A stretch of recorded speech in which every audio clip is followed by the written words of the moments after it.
9:30 तक उठ जाती हूँ और उसके बाद फिर नहा धो के नाश्ता वास्ता करके फिर लाइब्रेरी चले जाते हैं। ठीक है, फिर लाइब्रेरी में सुबह का न्यूज़पेपर वगैरह पढ़ना, फिर उसके बाद फिर क्लासेस वगैरह जो करना में जो जनरल लूसेंट जो है उसका आप पोर्शन कवर कर सकते हैं उससे।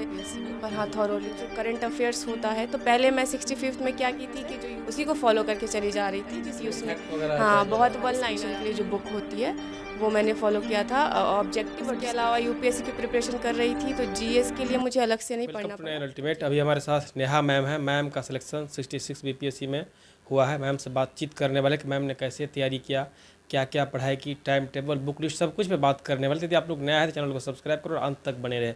सबसे पहले मैम आपको बहुत बहुत बधाई। Thank you so much. Ma'am आप अपने बारे में बताइए कुछ।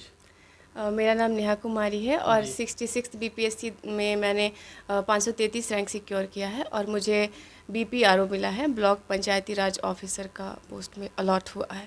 और मैं बिहार के औरंगाबाद से बिलोंग करती हूँ और मेरी प्राइमरी एजुकेशन वहीं पे हुई है, गवर्नमेंट स्कूल से हुई है वहीं के। और फिर उसके बाद सागर शिफ्ट हुए हम लोग क्योंकि वहाँ पे 8th क्लास तक ही स्कूलिंग है, तो इस वजह से फिर शिफ्ट हुए और फिर सागर से मेरी आगे की स्कूलिंग हुई है 7 to 12th।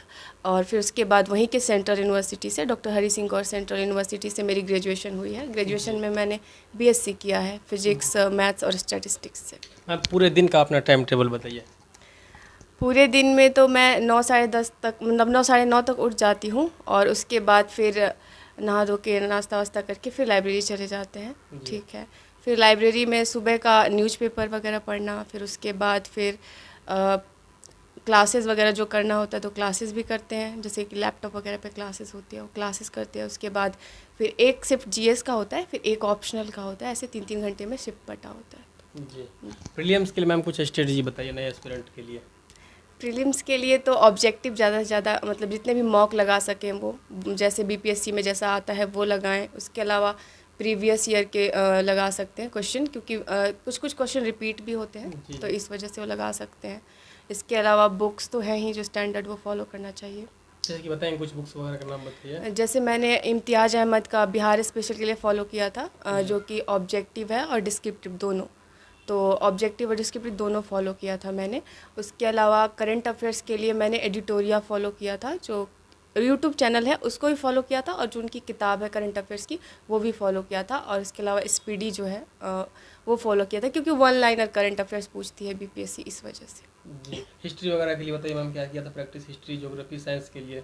साइंस के लिए, हाँ साइंस के लिए आप लूसेंट में जो जनरल लूसेंट जो है, जो कि जीएस के साथ आता है, उसका आप पोर्शन कवर कर सकते हैं, उससे आ जाता है मतलब बीपीएससी में। पर हाँ, थॉरोली करना पड़ेगा उसे। और उसके अलावा फिर लूसेंट का ही ऑब्जेक्टिव भी आता है, उसमें भी साइंस का कवर करना चाहिए, वो भी सही रहेगा। क्योंकि हिस्ट्री के लिए मैम, जैसे हिस्ट्री ज़्यादा आता है 30-35 नंबर होगा। हिस्ट्री के लिए तो अगर कोई बिगिनर है तो उसे स्पेक्ट्रम वगैरह फॉलो करना चाहिए। स्पेक्ट्रम जो राजीव वहीर वाली है, मैं तो यूपीएससी की प्रिपरेशन कर रही थी तो मेरा कवर्ड था, तो मुझे अलग से नहीं पढ़ना पड़ा, तो वो पढ़ना चाहिए राजीव वहीर वाली स्पेक्ट्रम। उसके अलावा क्वेश्चंस लगाने चाहिए प्रीवियस ईयर हिस्ट्री में भी। और इसके अलावा हिस्ट्री तो हाँ, राजीव वहीर अगर पढ़ लोगे तो स्पेक्ट्रम काफ़ी अच्छी है, तो उससे हो जाती है। बीपीएससी में मैम 10 नंबरों का मैथ्स आता है, इसके बारे में बताइए कुछ, क्या करना चाहिए। एप्टीट्यूड तो सीसेट जैसे होता ही है, तो वो तो करते ही हैं बच्चे। हाँ, मतलब उसके लिए आप क्वेश्चन ही प्रैक्टिस कर सकते हो, और क्या कर सकते हो। एप्टीट्यूड की बुक हैं और यूट्यूब चैनल पे भी लोग पढ़ाते हैं, तो आप उससे बीपीएससी में एक मैम 5वां ऑप्शन ई होता है, इससे कैसे बचा जाए, काफ़ी परेशान होती है उससे। हाँ, उससे तो मैं भी फंसी हूँ। 65th में मेरा मतलब 1 नंबर से रह गया था, तो उसमें उसका योगदान था, क्योंकि वो बहुत उलझा देता है, तो कई बार आंसर्स चेंज हो जाते हैं जब लास्ट में आंसर किया आता है। तो उससे तो आप उसके लिए भी प्रैक्टिस करनी पड़ती है, आपको क्वेश्चन को ज़्यादा अच्छे से समझना पड़ेगा। क्वेश्चन ऐसे नहीं कि आप मतलब अचानक से पढ़ के ऐसे टिक मार्क करने की आदत हो जाती है हमें, क्योंकि 1 वर्ड वाले आंसर्स रहते हैं, तो हमें अच्छे से क्वेश्चन को समझना पड़ता है पहले कि क्वेश्चन पूछ क्या रहा है, तो ये समझना पड़ेगा पहले उसमें। मेंस के आंसर राइटिंग के बारे में बताइए मैम, सभी पेपरों में कैसे कैसे करना चाहिए। मेंस का हिस्ट्री का तो प्रीवियस ईयर से अगर आप क्वेश्चन उठा के प्रैक्टिस कर लो, तो मतलब जैसे कोई मॉक लेता है, मैंने मॉक नहीं लिया था तो मैं अपना बता रही हूँ कि मैंने खुद ही किया था, तो प्रीवियस ईयर का जो बुकलेट आता है अनसॉल्व्ड, तो वो मेरे काम बहुत आया था। तो मैंने प्रीवियस ईयर के क्वेश्चन ही उठाए थे, उसके हिसाब से जो हर साल आते हैं उन्हीं को सॉल्व किया था, मतलब उसको सॉल्व करके एक कॉपी बनाई थी मैंने, और उसी को फिर हिस्ट्री के लिए किया था। और डीआई भी मैंने एक एल के झा सर की बुक है, उसको प्रैक्टिस किया था, डेली मैं 2 डीआई करती थी, 1 घंटे में कोशिश करती थी कि 1 घंटे में हो जाए, जो मतलब ऐसे, ताकि लास्ट में 40-45 मिनट तक कर लूँ। और फिर उसके अलावा जो सेकंड पोर्शन है करंट अफेयर, वो तो फिर अच्छे से करना पड़ेगा, मैगज़ीन, क्योंकि आर्टिकल्स वगैरह से करने पड़ते हैं। ठीक है, तो आप ऐसे कर सकते हो। हिस्ट्री के लिए पहले आप मॉडल आंसर्स खुद तैयार कर सकते हो, प्रीवियस ईयर की बुकलेट से जो क्वेश्चन है उसको तैयार कर सकते हो, क्योंकि फंस जाते हैं बीपीएससी में, ऐसा देखा जाता है क्वेश्चन रिपीट होते हैं हिस्ट्री वगैरह में। बाकी करंट अफेयर्स में तो नहीं, वो तो अभी काफ़ी उन्होंने डायनामिक कर दिया है, तो उसके लिए मैगज़ीन वगैरह फॉलो करना पड़ेगा। नए एस्पिरेंट मैम आंसर राइटिंग की तैयारी कैसे करें? पहले तो अच्छे से पढ़ें, ठीक है, उसके बाद आप प्रीवियस ईयर से शुरू कर सकते हो, प्रीवियस ईयर करो, उसके बाद आप कोचिंग की मतलब मॉक ले सकते हो, जैसे आस्था IAS वगैरह चलाती है तो अच्छे मॉक हैं उनके, सुने हैं मैंने, तो आप वो ले सकते हो, लेना चाहिए मॉक वगैरह।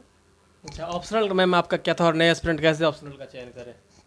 ऑप्शनल तो मेरा हिंदी लिटरेचर था, और मैंने क्योंकि यूपीएससी के लिए दिव्यकीर्ति सर से क्लासेस ली हुई हैं दृष्टि से, तो मैंने फिर ऑप्शनल के लिए बिहार के लिए उसी में से मैंने सेग्रीगेट किया था जो पोर्शन था, तो मैंने खुद ही सिलेबस रखती थी मैं अपने पास, और टॉपिक वाइज मैं बिहार के हिसाब से जितना, मतलब बिहार का ऐसा था कि आपको 6 पेज में लिखना पड़ेगा आंसर ऑप्शनल का, और वहाँ पे है यूपीएससी में आपको 1.5 पेज में हो जाएगा काम, तो बहुत बड़े बड़े आंसर्स थे। तो फिर मैंने उनको टॉपिक वाइज, जैसा सिलेबस था, जैसे एक एक टॉपिक है तो मैं उसके हिसाब से 8-8 पेज 9-9 पेज का एक एक नोट्स तैयार कर ली। तो 2-3 बुकलेट मैंने तैयार किए थे खुद से, नोट्स जो हैं हमारे दृष्टि के, उससे सेग्रीगेट करके, और वो आंसर के फॉर्म में भी चला जाता था मेरा, और टॉपिक का टॉपिक भी था, तो मैंने ऐसे तैयार किया था ऑप्शनल को। और अगर न्यू कमर्स हैं तो उन्हें ऑप्शनल चूज़ करने के लिए ऐसा है कि एक तो इंटरेस्ट होना चाहिए, ठीक है, दूसरा मटेरियल अवेलेबल है कि नहीं, और गाइडेंस बहुत मैटर करता है ऑप्शनल में, तो क्योंकि वेटेज बहुत है इसका। मैम जब ये रिजल्ट आया तो सबसे पहले किसने देखा और आपको कैसा रहा आपका ये पूरा दिन? दिन रात को आया था, एक तो बहुत लेट आया था 10:30 बजे तक, तो मेरे दोस्तों ने देखा था यहाँ पे, मेरे जो करीबी दोस्त थे 3-4, उन्होंने देखा, फिर उन्हीं ने बताया, मुझे देखने की हिम्मत नहीं हो रही थी, मैं बहुत डरी हुई थी इस वजह से। जी, तो इस एग्ज़ाम के लिए मैम आपको कहाँ से मोटिवेशन मिला? मोटिवेशन तो ये था कि यूपीएससी का पहले अटेम्प्ट दिया था तो हुआ नहीं, तो उसके बाद ये था कि टेक्निकल कोई बैकग्राउंड नहीं है तो करना था, कोई एक प्लान बी तो चाहिए था, इस वजह से फिर मैंने पीएससी दिया था बिहार का। मैम कौन सा प्रयास था आपका ये मेरा दूसरा था बीपीएससी में, हाँ, और इससे पहले 65th में मेरा 1 नंबर से रह गया था प्री। अच्छा मैम, जैसा कि प्रीलिम्स की बात की तो साइंस मतलब 30 नंबरों का आता है, तो साइंस के लिए क्या स्ट्रेटजी था आपका? साइंस के लिए तो एक तो क्वेश्चन बहुत ज़्यादा प्रैक्टिस की थी, जहाँ जहाँ से भी क्वेश्चन मिले थे यूट्यूब से, और फिर जो बुक्स थे उसमें, जैसे लूसेंट का ऑब्जेक्टिव है साइंस का, वो किए थे, और उसके अलावा लूसेंट का सब्जेक्टिव भी, उसके जो मतलब इंपॉर्टेंट लाइंस दी रहती हैं वो, तो लूसेंट से ही साइंस किया था, पर यह है कि आपको उसको थोरोली करना पड़ेगा, ऐसे नहीं होता।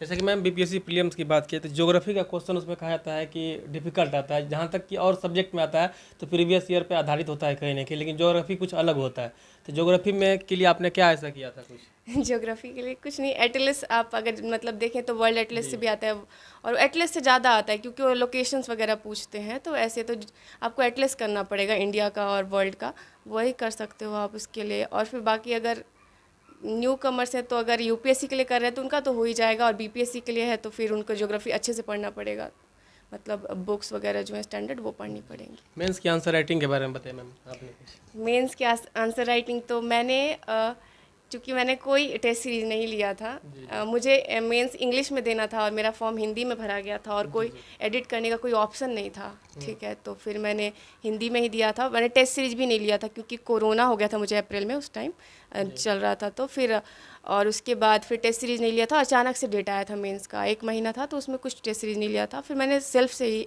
किया था टेस्ट सीरीज़, तो लाइब्रेरी में ही प्रैक्टिस करती थी मैं अपना टाइमर वगैरह लगा के, तो वही था मेरा राइटिंग का। तो पर हाँ, डीआई मतलब जो जीएस 1 में है वो ज़्यादा इंपॉर्टेंट होता है, तो उसके लिए क्या किया था आपने? उसके लिए मैं डेली 2 क्वेश्चन लगाती थी, एक LK झा सर की बुक है, उसी से मैं डीआई लगाती थी। उसके अलावा जो सबसे ज़्यादा इंपॉर्टेंट था वो प्रीवियस ईयर का जो डीआई क्वेश्चन है वो ज़्यादा इंपॉर्टेंट है, तो वो ज़्यादा किए थे मैंने।